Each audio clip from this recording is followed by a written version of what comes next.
It was a silent, chilly night when Ethan, a 22-year-old university student, walked back home after a tiring day. The moonlight spread across the deserted road, and the cold breeze touched his face as he hurried past an old abandoned mausoleum he always avoided. But tonight, something felt different. As he walked faster, he suddenly heard a whisper, "Ethan." He froze, turned around, but saw no one. His heart pounded as he clutched his phone, only to find there was no signal. He tried to calm himself, thinking it was just his imagination. But then he noticed something terrifying. The mausoleum's giant iron gate, which was always locked, was slightly open, and a dim flickering light was coming from inside. Against his instincts, he peeked in and saw a woman sitting on the ground with her hair covering her face, her clothes torn and stained with dirt. She was chanting something softly in a voice so eerie that it felt like blades slicing through the cold air. Ethan's throat went dry. His body refused to move. And as he decided to leave, the woman suddenly lifted her head, revealing a pale face smeared with blood. Their eyes met, and she smiled wickedly. "Come here," she said. Ethan felt his knees weaken. She stood up and walked towards him. Her eyes glowed dark red, and as she placed her freezing cold hand on his shoulder, she whispered, "Do you know who you really are?" Ethan trembled and replied, "I'm just a student. Please let me go." Her smile widened as she leaned into his ear and said, "You are the one who died before you were even born." His heart skipped a beat as he stammered, "What nonsense are you talking about?" But her grip tightened, and she hissed, "Your real home is here, in the grave." Suddenly, she pulled him into the mausoleum with an inhuman strength. Inside, darkness swallowed him whole. His scream stuck in his throat as he noticed blood-written symbols all over the walls reading, "Those who return face only death." Panic surged through his veins as he gathered every ounce of strength to push her away and ran out of the mausoleum, gasping for breath. But when he looked back, there was no mausoleum at all, only an empty field under the moonlight. His mind spun in terror. Was it real or a nightmare? Checking his phone, he saw the time was 3:33 a.m. and his signal had returned. He sprinted home, slammed the door behind him, and collapsed into his room, heart pounding like a drum. As he tried to drink water in the kitchen to calm down, he suddenly heard that same haunting whisper behind him, "Come here." The kitchen door was closed, and darkness seeped out from beneath it like a living shadow. Summoning all his courage, Ethan opened the door, but the kitchen was empty, quiet, and normal. He let out a shaky breath and placed the glass back on the counter. But at that moment, a deep voice whispered close to his ear, "Your time to escape is over." He turned around swiftly, and what he saw next made his legs give way beneath him, his scream frozen in his throat as pure horror engulfed his soul. Ethan's body froze as he saw a dark, shadowy figure standing in his kitchen, tall and hunched with arms longer than any human's, its fingers scraping the floor as it moved towards him with unnatural jerks.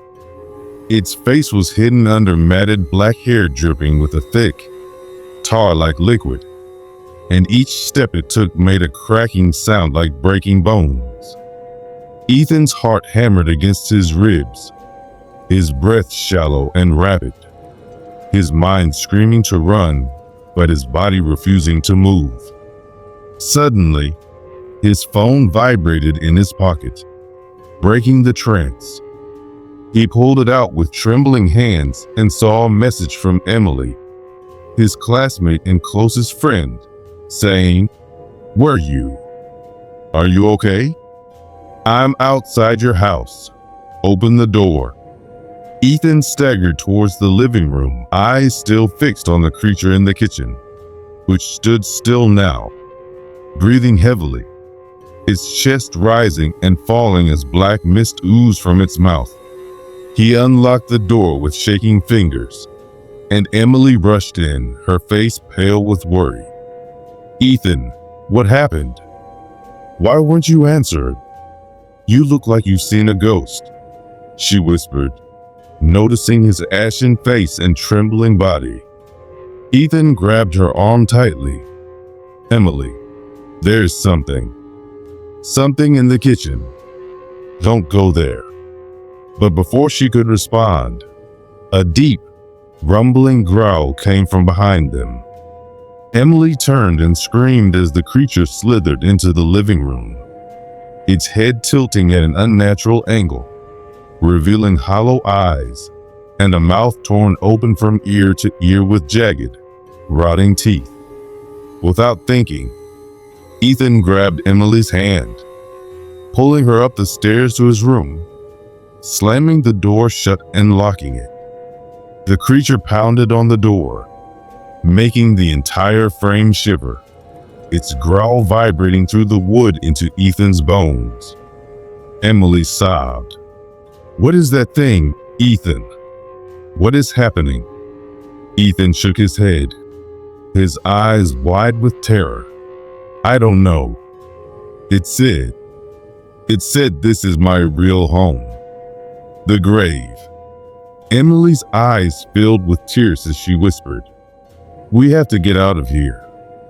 We need help." But as the pounding stopped, silence filled the house.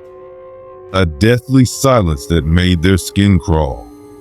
Suddenly, the old rusted ceiling fan above them started spinning violently, even though the switch was off, and papers from Ethan's desk flew around like a raging storm.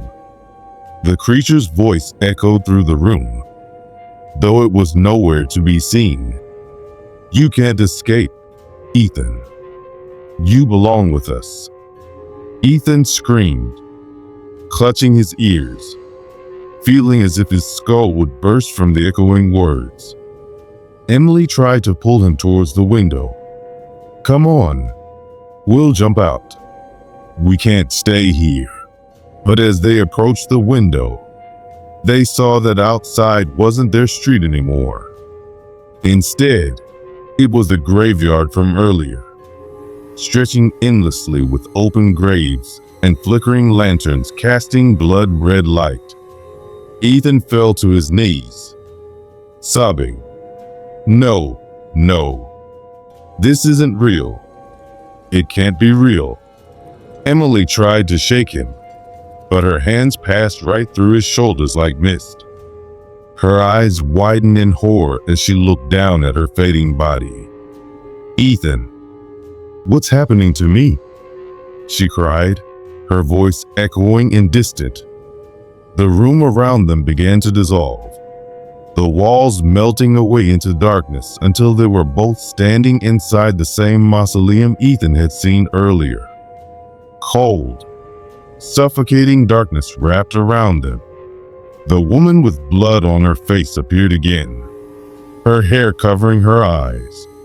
But this time hundreds of shadow figures stood behind her, all whispering Ethan's name in unison. The woman's voice boomed, "Welcome home, Ethan. And welcome, Emily. You two are finally where you belong." Ethan's entire body shook with terror as Emily clung to his arm, sobbing uncontrollably. The woman raised her hand, and the shadows surged forward, engulfing Ethan and Emily in crushing, freezing darkness. Ethan felt their cold claws digging into his flesh, dragging him deeper into the earth, as Emily's screams echoed until they faded into silence. Just before everything went completely dark, Ethan heard the woman's whisper close to his ear. "You can never leave now, because you were never alive in the first place."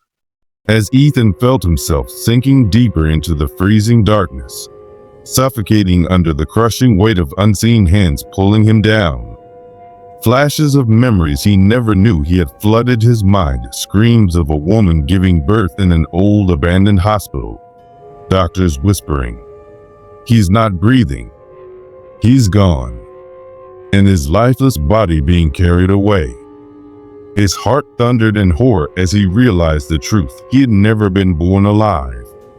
Emily's cries echoed beside him as her body flickered like a dying candle. She sobbed, "Ethan, I don't want to die. Please." But her voice sounded hollow, distant, like it was coming from a memory. The woman with the blood-streaked face appeared again, now towering over them, her hair levitating around her like black smoke, her eyes glowing a blinding white. "You two were never alive. Your souls wandered too long, believing in a life that never existed," she thundered, her voice shaking the ground beneath them. Ethan screamed, "No!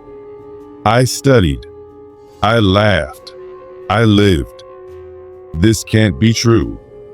The woman's wicked smile widened as she whispered, "All illusions, Ethan. You were trapped in the dream of what you wish to be. But dreams always end." Emily clutched Ethan's hand, tears streaming down her transparent face as she faded further. "I remember now. I was in a car crash. I never survived. I've been living a life that wasn't real," she cried, her voice cracking with despair. The shadow figures circled them, chanting their names in haunting unison, their eyes glowing red in the darkness. Ethan's body felt numb, his mind spinning with terror and grief.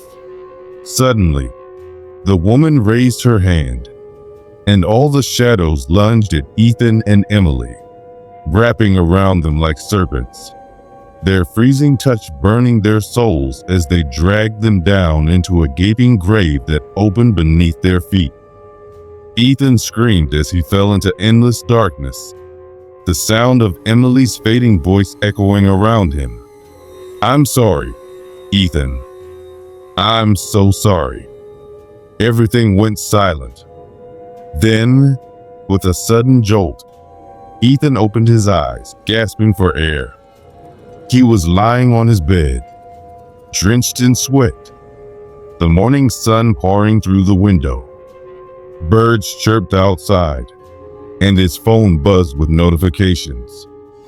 Confused, he looked around, feeling the warmth of the room and the softness of his blanket. It felt real, too real. He rubbed his eyes and sighed in relief, thinking it was just a nightmare. But as he turned to get up, he froze. His room's mirror reflected not one, but two figures of himself, and behind him stood Emily, her eyes sunken, her skin pale and rotting, tears of blood running down her cheeks. She whispered in a broken, hollow voice, "Ethan, it wasn't a dream. We never woke up." His blood turned to ice as he turned around slowly, but the room behind him was empty. His reflection, however, still showed her standing there, reaching out her decayed hand to touch his shoulder. Ethan screamed and fell back onto the floor, clutching his head as Emily's reflection whispered, "Welcome back to your true reality." Suddenly, his phone vibrated again. It was a message from an unknown number saying, "You cannot escape us. This is your eternity." Tears streamed down his face as he curled up, realizing the nightmare would never end. The shadows in the room grew longer and darker as Emily's broken voice sang a lullaby only the dead could hear. And the woman's cold whisper filled his ears once again. Your real home is with us. Forever. Darkness swallowed the room, his screams fading into the eternal grave of forgotten souls.